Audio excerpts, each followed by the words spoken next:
morning. My name is Nikki, and I will be your conference operator today. At this time, I would like to welcome everyone to the RenaissanceRe fourth quarter and year-end 2025 earnings conference call and webcast. After the prepared remarks, we will open the call for your questions. Instructions will be given at that time. Lastly, if you should need operator assistance, please press star zero. Thank you.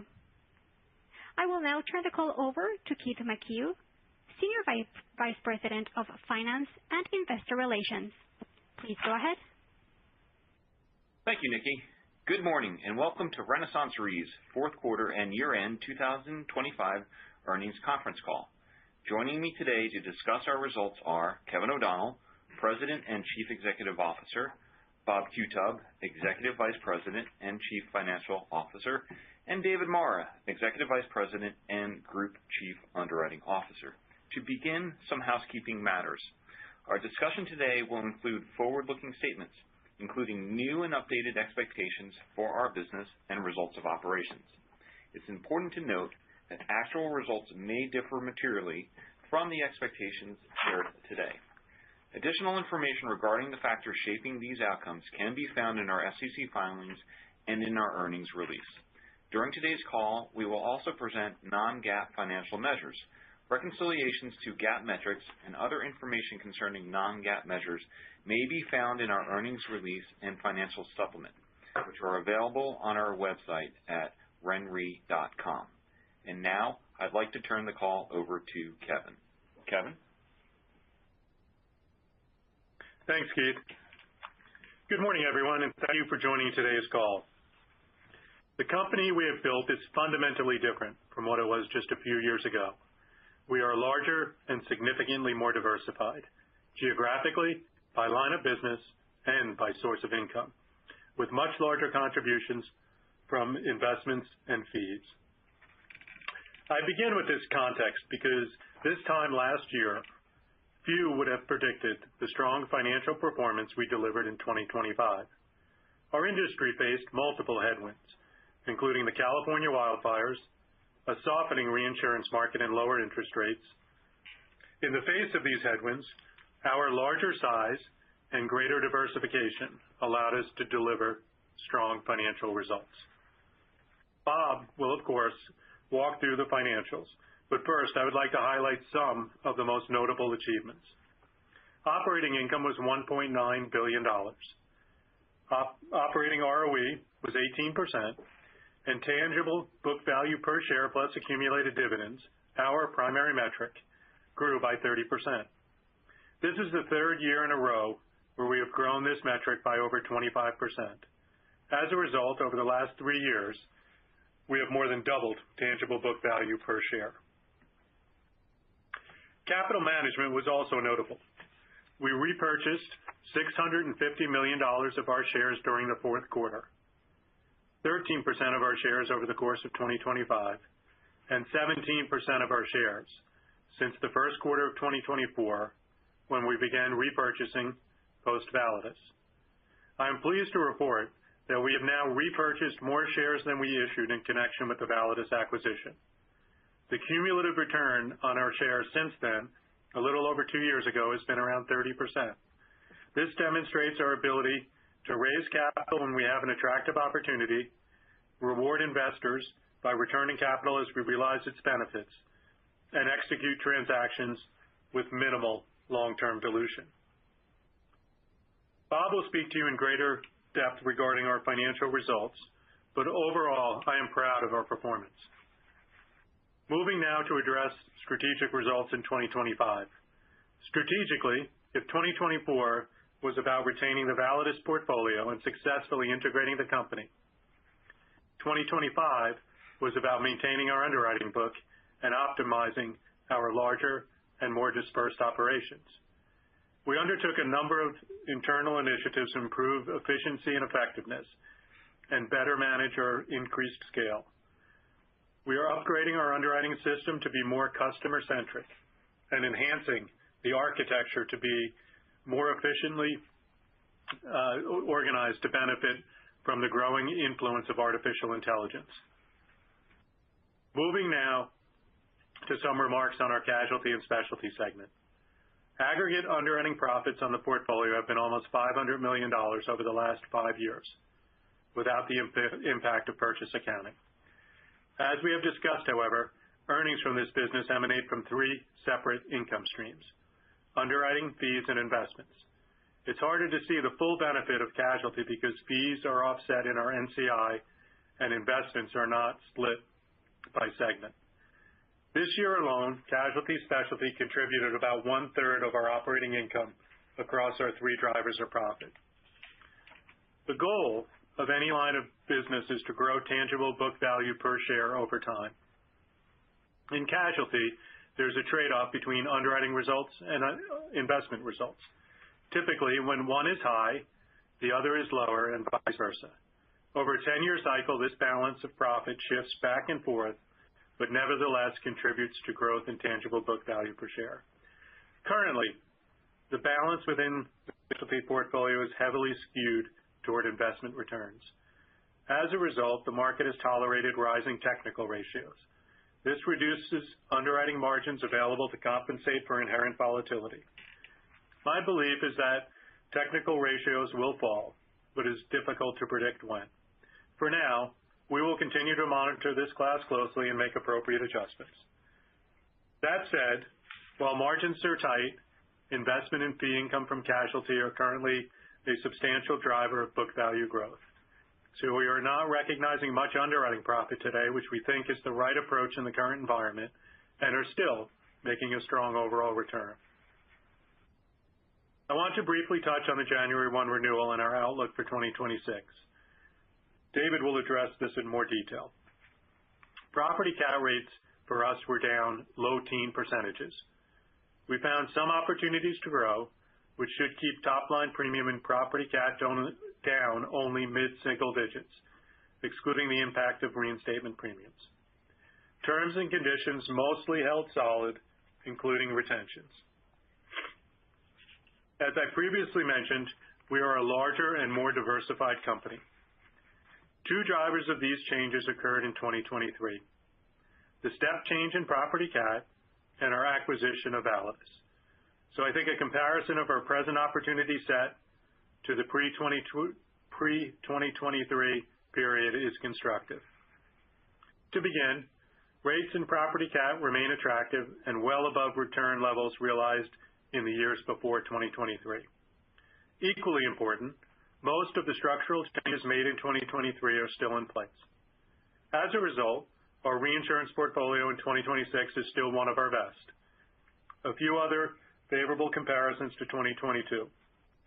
Our underwriting portfolio is roughly 1/3 larger. Our retained net investment income has tripled, and our fee income has more than doubled. In aggregate, when we look at our current state versus where we were before 2023, all points of comparison are favorable. Our increased scale and diversified sources of income mean we are more resilient to loss.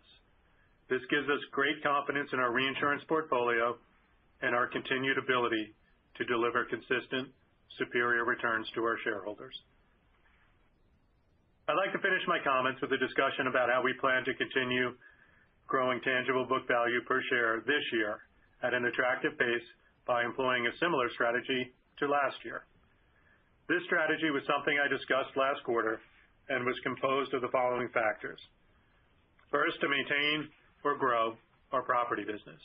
Second, focus on preserving underwriting margin. Third, prioritize casualty cedents who focus on claims handle practicing over those who solely focus on rate. Fourth, continue to grow fees in our capital partners business. Fifth, continue to grow invested assets. And finally, continue returning capital to our shareholders by repurchasing shares at attractive valuations. I should add one more point to this list, which is continue to execute our gross to net strategy to arbitrage competitive cat bond market and retro markets. As you can see, we have quite a few strategic levers to keep returns attractive. This is the playbook we successfully ran in 2025 and is the one we will run in 2026. That concludes my initial comments. I'll turn it over to Bob to discuss our financial performance for the quarter and for the year before Dave provides a more detailed update on renewal in our segments. Thank you. Thanks, Kevin, and good morning, everyone. In 2025, we demonstrated the efficacy of our strategy and the persistence of our earnings profile, delivering operating income of $1.9 billion, even with a $786 million net negative impact from large events. My comments today will focus primarily on the drivers and sustainability of these annual results. I also want to touch on some highlights from the fourth quarter, where we delivered operating earnings per share of $13.34 and an operating return on equity of 22%. In the quarter, all three drivers of profit produced strong results. Specifically, underwriting income was $669 million with a combined ratio of 71%. Fee income was $102 million, and retained investment income was $314 million. Both fees and retained net investment income are among the highest we have ever reported and demonstrate that we have continued to optimize these drivers as our underwriting portfolio has grown. Building on this, there are four numbers I have consistently highlighted that demonstrate the strength of our earnings profile and our ability to absorb volatility. The first number is 15 points, which is the annual aggregate contribution to our overall return on average common equity from our investment and fee income in 2025. This is consistent with 2024 and creates a stable base of earnings each quarter, which we then build upon. The second number is $1.3 billion, which is the underwriting income we generated in 2025, including a $1.1 billion underwriting loss from the California wildfires. Underwriting is the core of our business and provides significant upside to the earnings base from fees and investments. The third number is $1.6 billion, which is the amount of capital we returned to shareholders in 2025. Throughout the year, we purchased over 6.4 million shares. The average price of these share repurchases was near book value, essentially returning all of our operating income with minimal dilution. We believe that our stock represents excellent value at current levels and expect share repurchases to continue in 2026, in line with our long history of being good stewards of our shareholders' capital. And finally, the fourth number is 31%, which is the amount we grew tangible book value per share plus change in accumulated dividends in 2025. As Kevin highlighted, we have more than doubled this metric over the last 3 years through a combination of strong retained earnings and disciplined capital management. Now I'd like to turn to a detailed view of our three drivers of profit, starting with underwriting, where we delivered excellent results with an adjusted combined ratio of 85% for the year. This performance is particularly strong given that we absorbed several large losses across both segments. For property catastrophe specifically, we reported a current accident year loss ratio of 64% for the year and an adjusted combined ratio of 60%. This current accident year loss ratio included 50 percentage points of losses from the California wildfires and 3 percentage points of losses from Hurricane Melissa. Property catastrophe also benefited from 24 percentage points of prior year favorable development, primarily from large events in 2022 through 2024 and changes to attritional loss estimates. Note that in the fourth quarter, in property catastrophe, we reduced our total estimate of net negative impact from the California wildfires by $42 million, driven by lower case reserves reported by our cedents during the renewal process. In other property, we delivered exceptional results in 2025 with a current accident year loss ratio of 62% and adjusted combined ratio of 60%. This is the lowest annual combined ratio we have delivered since we started reporting the other property class of business. The other property current accident loss year ratio for the year included 8 percentage points from the California wildfires and 2 percentage points from Hurricane Melissa. Other property had 33 points of favorable development from prior years, primarily related to attritional losses. In casualty and specialty, we reported an adjusted combined ratio of 102% for the year. This includes 4 percentage points from large loss events in 2025. In the fourth quarter specifically, we reported losses on 2 recent events, the UPS aircraft crash and the Grasberg mine landslide in Indonesia. These two events impacted our quarterly adjusted combined ratio by 4 percentage points, pushing it to 102%. Prior year development in casualty and specialty on a cash basis was slightly favorable for both the year and the fourth quarter, before the impact of 50 basis points of purchase accounting adjustments. Across our underwriting portfolio, gross premiums written for the year were $11.7 billion, and net premiums written were $9.9 billion, both roughly flat compared to 2024. In property catastrophe, we leaned into opportunities in the U.S. and grew gross premiums written by 5% this year and by $17 million in the fourth quarter, in both instances without the impact of reinstatement premiums.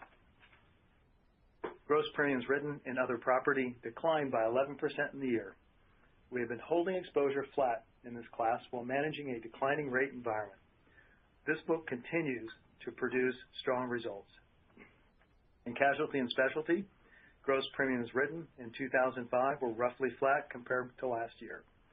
We found opportunities to grow our credit book primarily through seasoned mortgage deals. This helped offset declines in casualty, where we have been optimizing the book, and negative premium adjustments in specialty, largely from rate deceleration in cyber. Looking ahead to the first quarter, we expect other property net premiums earned to be approximately $360 million and an attritional loss ratio in the mid-50s. In casualty and specialty, net premiums earned of around $1.4 billion and an adjusted combined ratio in the high 90s, absent the impact of large losses. Moving now to our second driver of profit, fee income, and our capital partners business. Fees were $329 million for the year, up from 2024. Within this, management fees were $207 million and performance fees were $121 million. This performance is particularly impressive given that the California wildfires suppressed fees in the first quarter. We fully recovered from this event in the first half of the year, and performance fees have surpassed our expectations for the last 3 quarters due to strong underwriting results and favorable prior year development. Capital Partners produced excellent results throughout 2025 and continued strong engagement from our third-party investors, and fees should remain a key driver of our financial success. Looking ahead to the first quarter, we expect management fees to be around $50 million and performance fees to return to around $30 million, absent the impact of large catastrophe losses or favorable development. Moving now to our third driver of profit, investments, where our retained net investment income for the year was $1.2 billion, up 4%. We increased retained net investment income every quarter, starting at $279 million in the first quarter and rising to $314 million in the fourth quarter. This outcome is primarily the result of net growth in underlying assets, as well as proactive actions to selectively add credit throughout the year. This included increasing exposure to investment-grade credit, agency mortgage-backed securities, and high yield. Additionally, we had retained mark-to-market gains of $1.1 billion, driven by gains from equities, interest rate movements in our fixed maturity portfolio, and commodities, mainly gold. As we have previously discussed, we took a position in gold at the end of 23, which we added over the last 2 years as an inflationary and geopolitical hedge. Since we made the investment, gold has doubled in price and led to over $400 million in retained mark-to-market gains this year. Our retained yield to maturity of 4.8% reduced from 5.3% in December of 2024 due to falling short-term yields, and our retained duration decreased from 3.4 to 3 years. This was primarily related to our decision to reduce duration at the long end of the curve while increasing exposure to securities with a 3 to 5 year duration. Looking ahead, we expect investment income to remain a persistent and meaningful contributor to our results and anticipate retained net investment income around similar levels in the first quarter. Now moving to some comments on tax. 2025 was the first year we incurred a 15% corporate income tax in Bermuda, and we demonstrated our ability to continue producing excellent returns in a higher tax environment. As a reminder, our overall effective tax rate on our GAAP net income is often lower than this, 15%. This is related to non-controlling interest, which is subject to a minimal amount of income tax.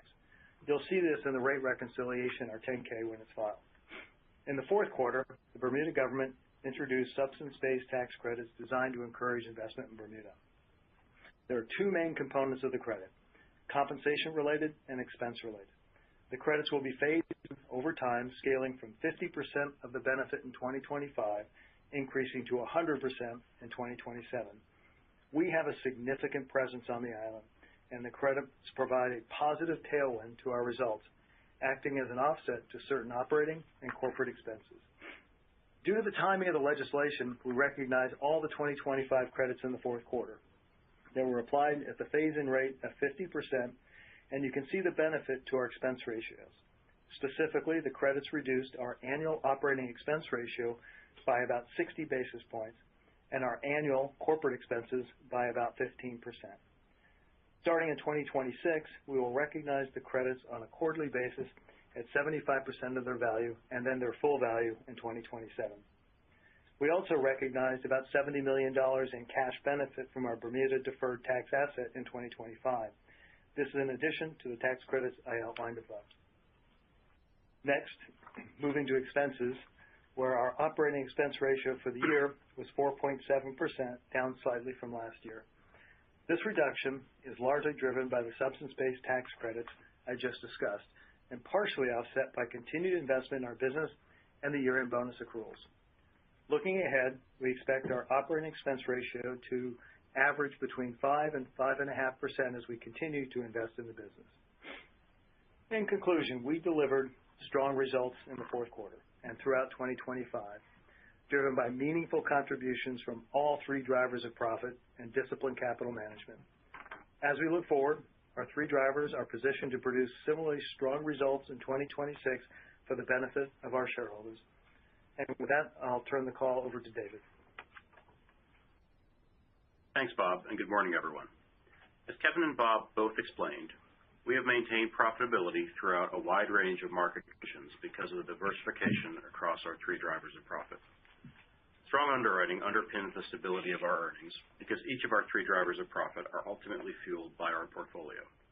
I'm proud of the underwriting portfolio's contribution to our financial results in 2025 and equally proud of our execution at the recent renewals, which will support sustainability of strong returns going forward. I will expand on both topics, beginning with our 2025 performance and how superior underwriting supported strong results across each driver. Starting with underwriting income, during 2025, we shaped our already attractive portfolio to make it even better, growing property cat, holding our profitable positions in other property, specialty, and credit, and reducing in the casualty lines that were most exposed to high levels of claims inflation. As a result, in 2025, our underwriting portfolio generated $1.3 billion in income with solid current year performance despite several large property and specialty events. Prior year performance was highly favorable, reflecting the strength of our historical underwriting decisions and a disciplined reserving approach. With respect to fee income, we deployed efficient partner capital in both property and casualty and specialty.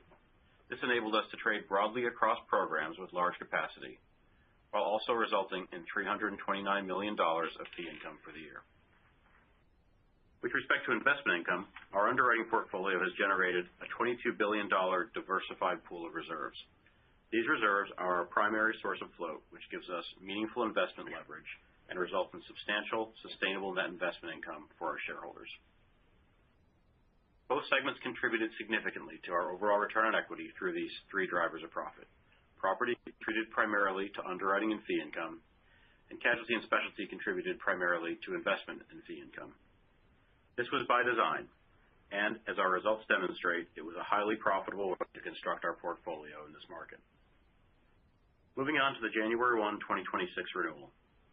As an underwriting team, we have two primary goals at each renewal. First, deliver our market-leading value proposition to clients and brokers. This ensures a sustainable pipeline of renewable business, first call status, and favorable signings, which are resilient to competition. Second, construct the optimal underwriting portfolio across business segments to feed each of our drivers of profit and generate capital-efficient, risk-adjusted returns in any given year and over the cycle. I believe we achieved both objectives at January 1st. Competition follows favorable reinsurance results, and we saw increased supply of reinsurance capacity with pressure on rates and margins. We were starting from a strong position, however, and remain confident in rate adequacy across the portfolio. As I mentioned last quarter, this is not a market where all risks are equally attractive or equally accessible. We succeeded in building a differentiated portfolio by deploying our underwriting expertise to select the most attractive risks and our broad client relationships to achieve the most attractive signings. We took a deal-by-deal and client-by-client approach, trading our participation on programs holistically across lines and geographies. This resulted in us securing our desired lines when many others were signed down due to competition. It also facilitated targeted reductions in some cases, without impacting the lines we wanted to maintain. I'll now walk through our actions at the January 1 renewal in more detail by segment, starting with property. Our goal in property catastrophe was to maintain our existing portfolio and deploy additional capacity into attractive opportunities. Reinsurance supply was up following several years of strong results. This additional supply resulted in increased rate pressure globally, with rates down on average in the low teens for our portfolio. Retentions and terms and conditions remain consistent with recent strong levels. We successfully renewed our existing line and deployed new limit selectively across our owned and managed balance sheets. Overall, we expect to see a reduction in gross premiums written in Q1 due to rate decreases, which will be partially offset by growth from new demand. Modeled margin in the property catastrophe book remains well above the cost of capital, and as we described last quarter, there are several mitigants to the effect of rate decreases on our net retained business. First, we shape our portfolio with ceded reinsurance, which improves our net result. Ceded rates were down high teens across our portfolio. In addition, we renewed a series of our Mona Lisa cat bonds at a larger size, with spread tightening by more than 50% on a risk-adjusted basis. And finally, we share a significant part of our portfolio with capital partner vehicles, which produces fee income, which is less sensitive to rate movement.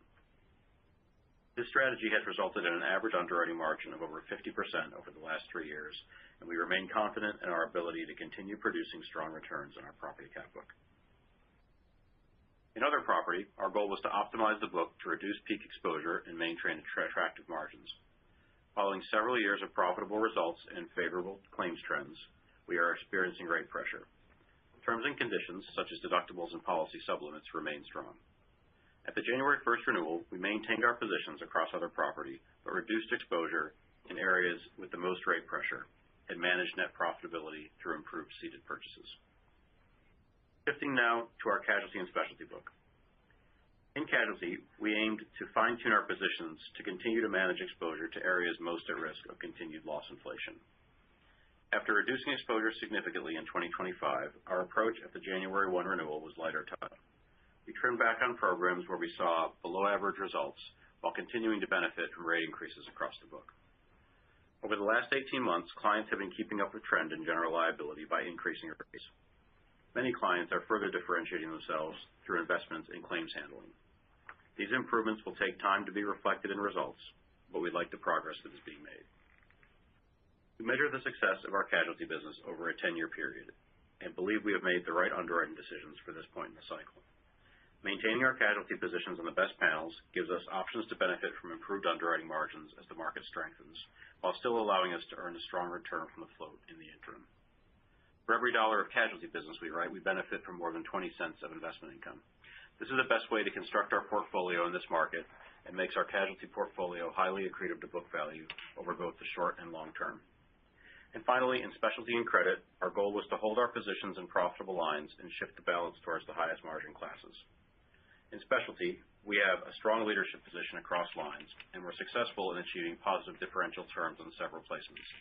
Our ability to trade with clients across classes of property, casualty, and specialty enabled us to successfully maintain lines despite competition, and we increased diversification by geography and line of business.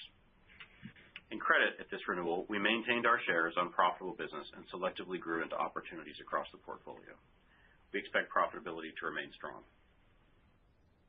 We purchased a significant amount of ceded reinsurance in the casualty and specialty business and found attractive opportunities at 1/1 to increase our protection. Putting this all together, gross premiums in our casualty and specialty portfolio are likely to be down in 2026 compared to 2025. Net premiums will be down more than gross given increased ceded purchasing. Underwriting margins remain tight in the segment. We continue to expect an adjusted combined ratio in the high 90s. As I described earlier, however, We are confident we have effectively balanced trade-offs between underwriting margin and investment income, driving healthy returns for shareholders. In closing, we enter 2026 with deep client relationships and an underwriting portfolio built to optimally support our three drivers of profit, all of which position us to continue delivering superior shareholder returns this year and over the long term. And with that, I'll turn it back to Kevin. Thanks, David. To close our prepared comments, our performance in 2025 gives me great confidence in the future. We anticipate that each of our three drivers of profit will remain robust sources of income in 2026. More importantly, we have the strongest team in the industry, and I couldn't imagine a company better positioned to succeed in any and all market environments. As a result, we expect to continue to deliver outstanding shareholder value over the course of the year. Thanks, and with that, I'll turn it back to you to take the questions. Thank you.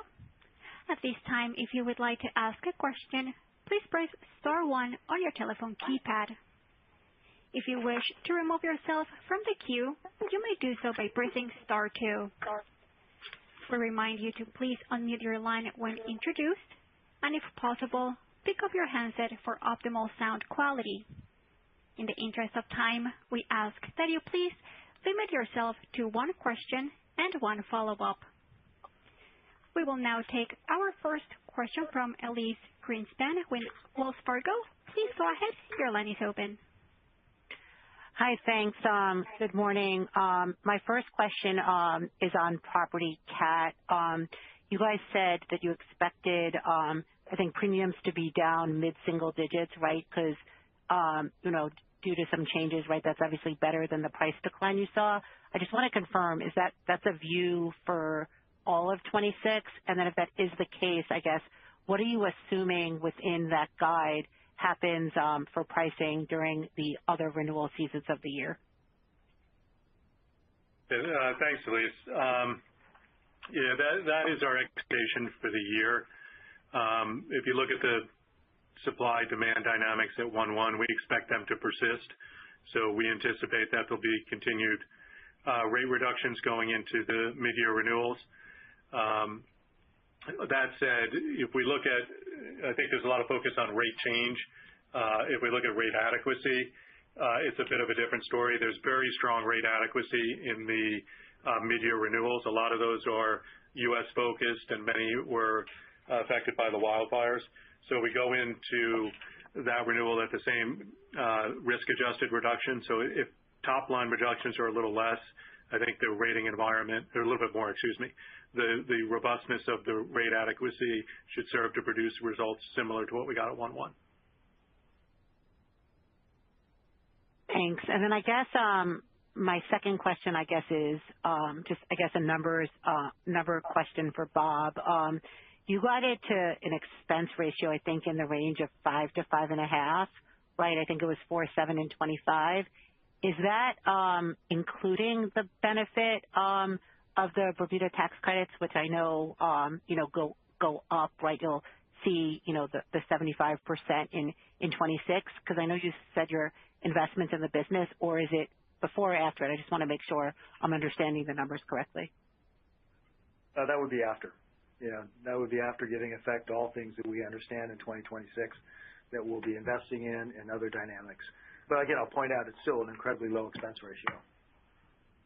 But then what are, I guess, is it just like talent and underwriting? I guess, what are the things that you guys are investing in that I guess that is taking that ratio up a little bit, even with, even with the tax credit benefit? Sure, that's a good question. We've brought Validus, we brought them on board in 2024, and as we talked about the integration of it, each year we layer on another $11 to $12 billion of premium. Each year brings more operational complexity, and we continue to invest in that. We have the scale. We've gone through a lot of work internally to be able to process that, but that takes people as we get to scale. But again, we were managing that as efficiently as we can. It comes in through new systems, better efficiency on technology, but we'll continue to manage that. I give you a range. We'll probably be at the low end of that range.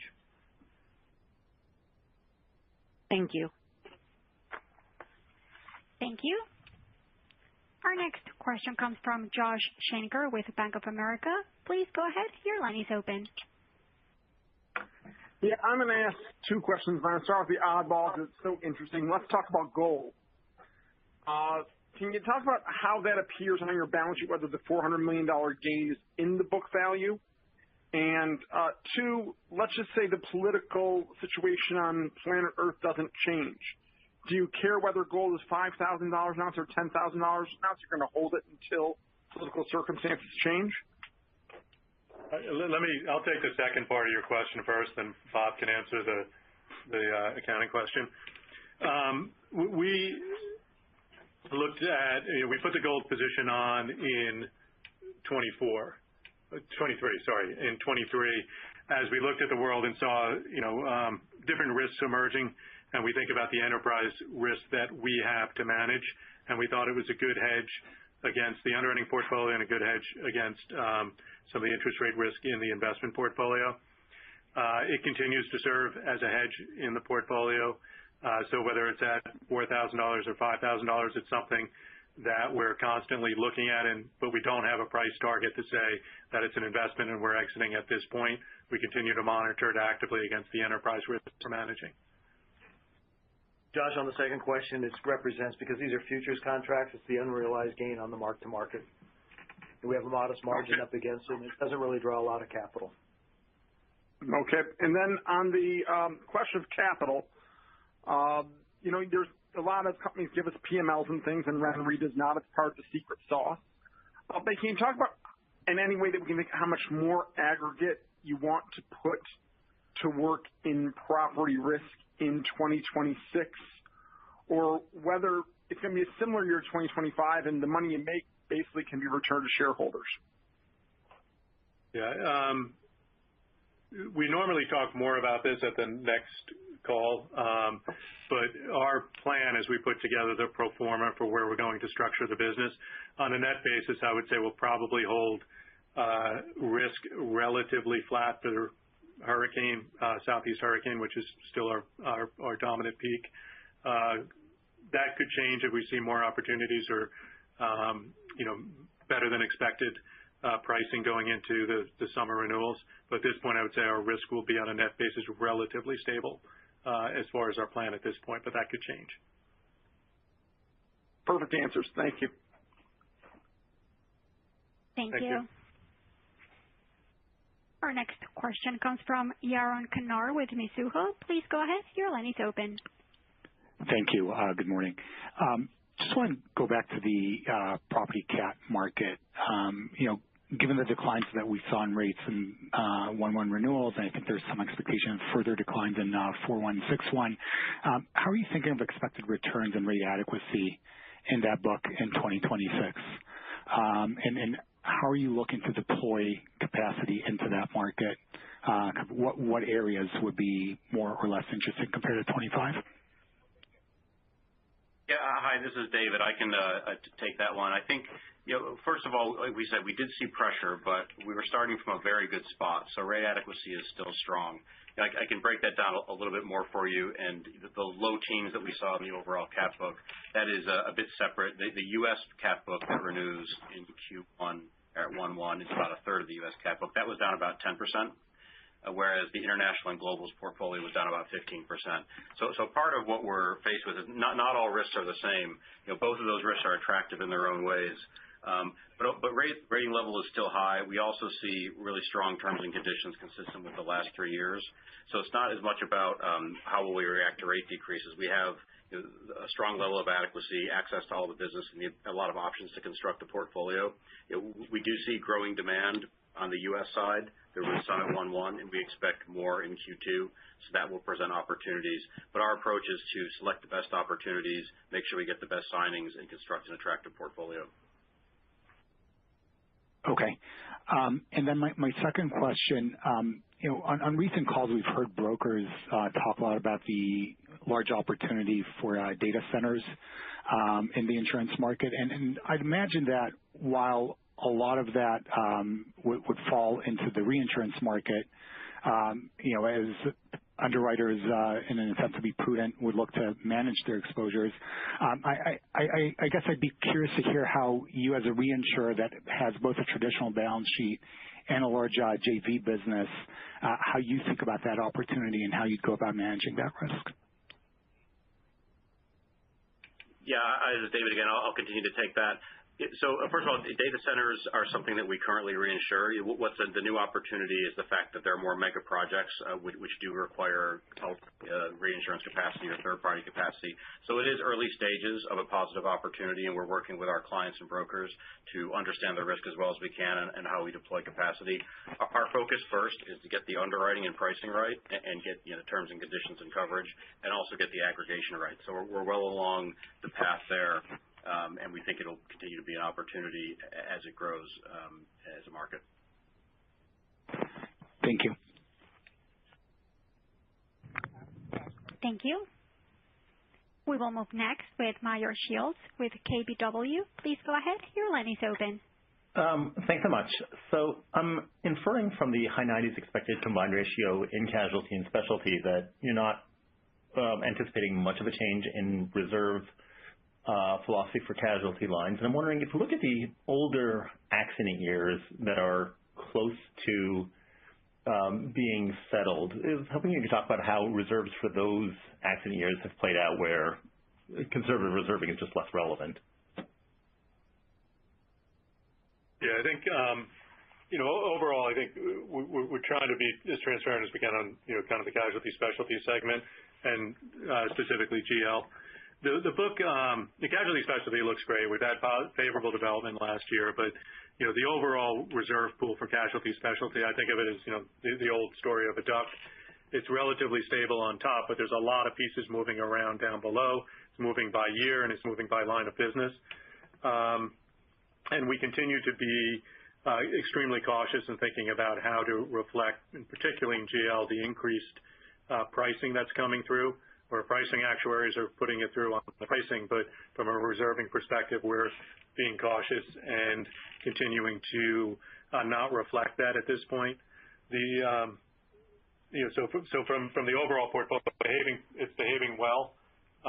With regard to the years, most of the years that are older seem to be settling down, and much of those older years still have the protections with regard to the protections that were part of the acquisitions of both Validus and Platinum.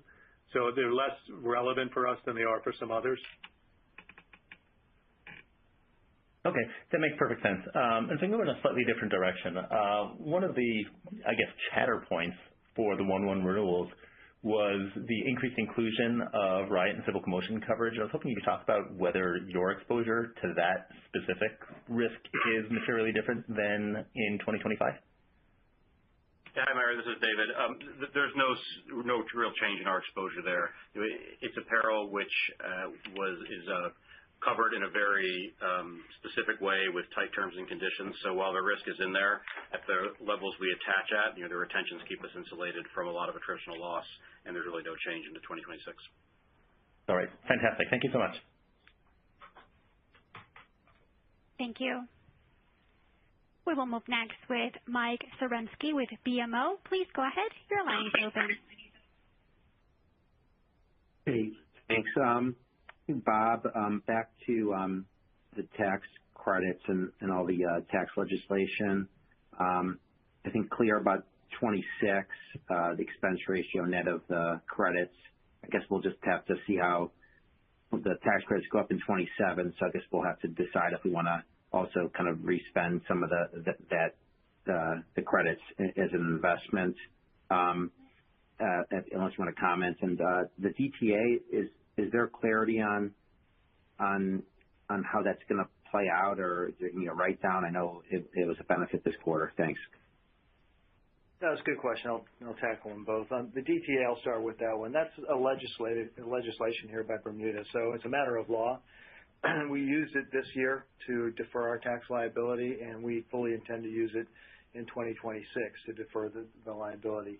The only way that changes is if the law changes, and I don't control that. Haven't been any conversation about it, so we're still moving forward on it. With respect to The credit, I kind of led in my prepared comments that it was 60 basis points on the annualized operating expense. It goes up to 75% next quarter, so it means it goes up to around 90, all things constant, as my economics teacher used to say, and then it goes to the full impact in 2027. We don't intend to spend that specifically as a part that comes in on the back of our spend. It does reduce our net spend, but I stick by what I was talking about with Elise was we're investing in our infrastructure technology to be able to operate at scale. Okay, great. And maybe pivoting back to the casualty specialty segment and specifically on casualty. I know you've given us some good commentary so far, but if we, let's say if we use the Marsh pricing gauge, excess casualty rates, which Bermuda writes a lot of, you're seeing pricing kind of accelerate up into the close to 20% range.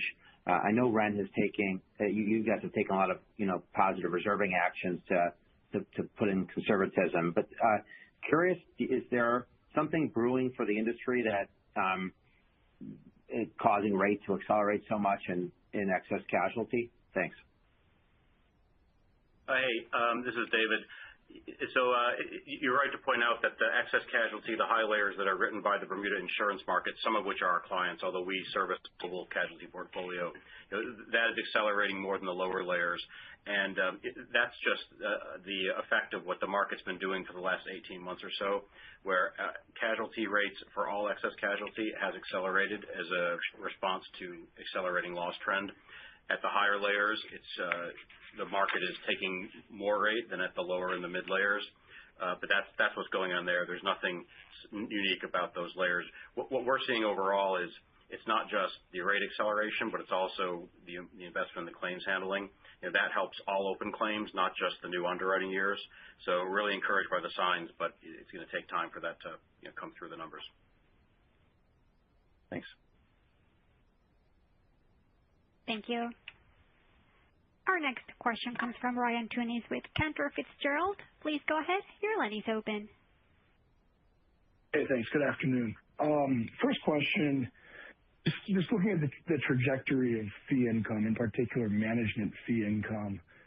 I would think that would move with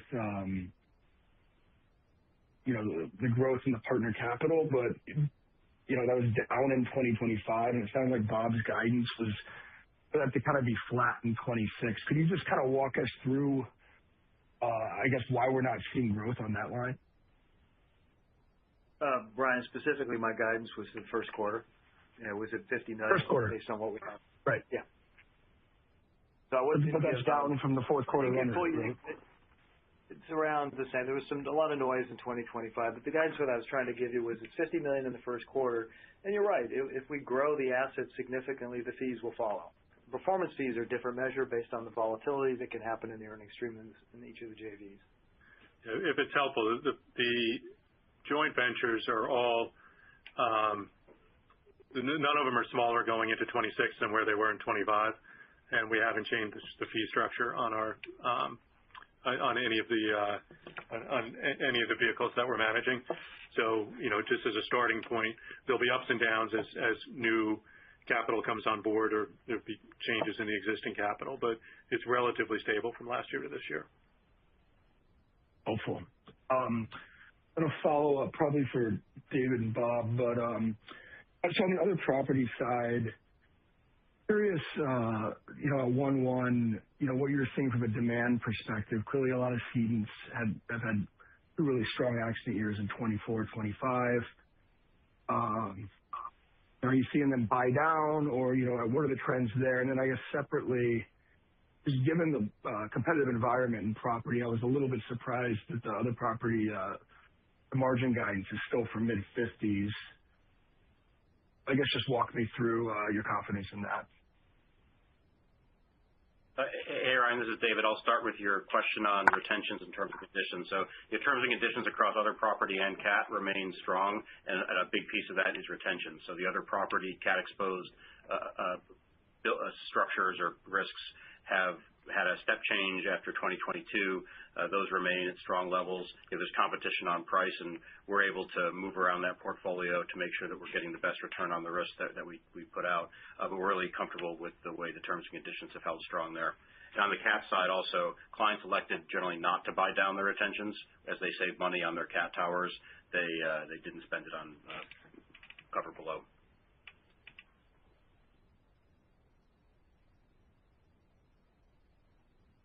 Ryan, on the mid-50s, that was our guidance for the other property book. And that's kind of a mix issue that you have between the attritional versus the cat exposed, non-cat exposed. But we view that as a strong current accident year loss ratio. It's a little elevated this year, obviously, because of the events that came through. But that's what we're steering is the mid-50s. Thank you. Thank you. We'll move next with Matthew Heimermann with Citi. Please go ahead. Your line is open. Good morning, / afternoon. I guess just a couple. One, Kevin, following up on your comment on casualty with technical ratios eventually decreasing. I'm curious if you think that will have more to do with a change in loss trend turning out to be better than you think, or rates going up. Yeah, I think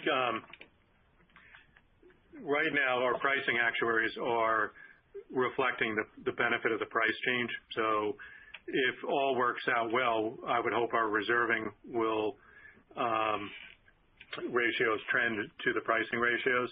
So I would say it's more of a reflection of the benefit of price having persistence and us increasing our confidence in that.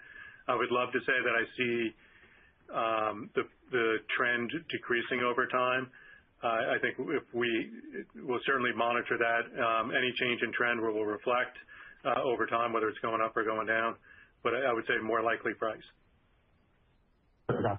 Thank you for that. And I guess I was curious, I mean, happy to listen if there are more details you want to share on some of the investments you're making around the platform and embedding that in underwriting systems. But I also am curious whether or not, from a talent perspective, being in Bermuda, there's any limitations in terms of the speed or with which you can execute your technology roadmap. Yeah. So with regard to our thinking about how to manage our risk, this isn't the first time we've used the capital markets to think about hedging risk in our underwriting portfolio or in our investment portfolio, obviously. With regard to talent, we have a global platform. Our investment team is split between New York, Bermuda, and Dublin. So we've got kind of good coverage there, good access to talent, and almost all of the groups that we have within the company are split across multiple platforms. So I don't see any constraint with our ability to access talent. And with the technology that we have for collaboration, we can easily link teams in any location. So we have access to the best talent, I believe, anywhere in the world. Yeah. And just any call out on the types of add-ons that or enhancements you're making to the underwriting side? And I wasn't sure if you meant REM specifically or other other platforms. Yeah, we are enhancing our REMS program, which is the underwriting platform. We're probably a year and a half into the actual technology rebuild, and that really is a shift in a couple kind of material ways. As we've diversified, we want to make sure that our system is not as much of a deal system, but more of a client system. So it's easier for us to look at profitability per client and understand how to engage with a client to best bring our capacity to their problems. And then secondly, we're updating our architecture so that as AI becomes more meaningful in either automation or augmentation of our processes, we will have the infrastructure to plug it in much seamlessly than what we currently have. So we think these investments put us in a very strong competitive position to continue to adopt the best technology as it becomes proven. Appreciate it. Thanks. Thank you.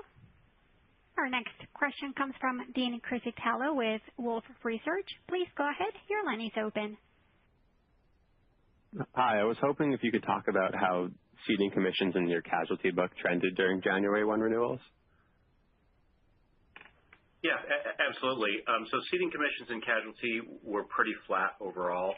Most of the improvements that are coming in the market are on the insurance side, with insurance rate going up and insurers investing in claims handling to better be able to fight the plaintiff's bar. But the transfer to reinsurance and the reinsurance supply demand was pretty stable. The best accounts might have gotten a tick up. The worst accounts got a tick down, but that's pretty much the case across casualty and professional lines. Got it. And then within the casualty and specialty segment, you guys have been growing a lot within like the credit line. So I was wondering what kind of impact that would have on like the underlying losses and maybe the expense ratio going forward. Yes, we did see some good opportunities in credit. Credit's one of the three main pillars of the book. We have casualty, specialty, and credit, with casualty being split into the general liability and professional liability. Credit has been a really profitable class. The pillars of the credit book are the mortgage business, then the standard credit bond and political risk, and then some structured credit business. All of those are performing well. What we found in the last quarter and the last year was we found opportunities in the structured credit business and in the mortgage business. Both of those are high profit margin and good opportunities for us to add to the portfolio.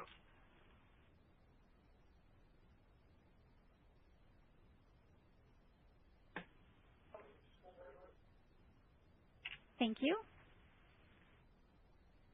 We will move next with Peter Kududson with Evercore. Please go ahead. Your line is open. Hey, thanks for squeezing me in. In the prepared remarks, you noted prioritizing casualty cedents who focus on claims handling practices. I think going back to 2024, you had made a couple of comments around making a larger effort to work more closely with casualty cedents to sort of ramp up information flow at renewals.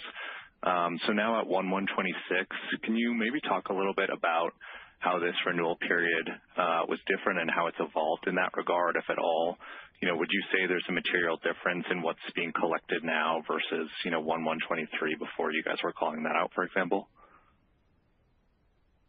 Yes, it's been two strong renewals since we started that, and we've been working collaboratively with clients. We get materially better information than we got previously, and that's information that is not only geared towards understanding claims trends, but also geared towards how do we then understand their overall business approach, and has led a lot into claims conversations. So where we can then use that in our underwriting to make sure we're picking the best risks and avoiding those that are worse. It's been a very positive process and collaborative with the clients. One of the things that we've noticed overall on the claims side is trend is not the plaintiff's bar is not let up in how they're approaching trying to get big settlements, but the insurance carriers have gotten much more proactive, and from the top down, there's a lot of awareness of how they can invest, how they can use data, how they can collaborate across the tower. And so it's not always the quantitative things we get from that process, but it's those qualitative things which we're confident will have a strong impact over time. Okay, great. Thanks so much for that. And then just a quick one for me on the casualty favorable ex the PGAAP adjustment. I know it was minor, but I was just wondering if, and maybe I missed it, I'm sorry, but if you could talk about the drivers, the puts and takes on that. On the casualty, I talked about it was favorable development on a cash basis. The purchase accounting layers in somewhere around $8 million on top of it, so that kind of pushes it around. That's what I was trying to point out, that we have been favorable at the top of the house for that segment this year.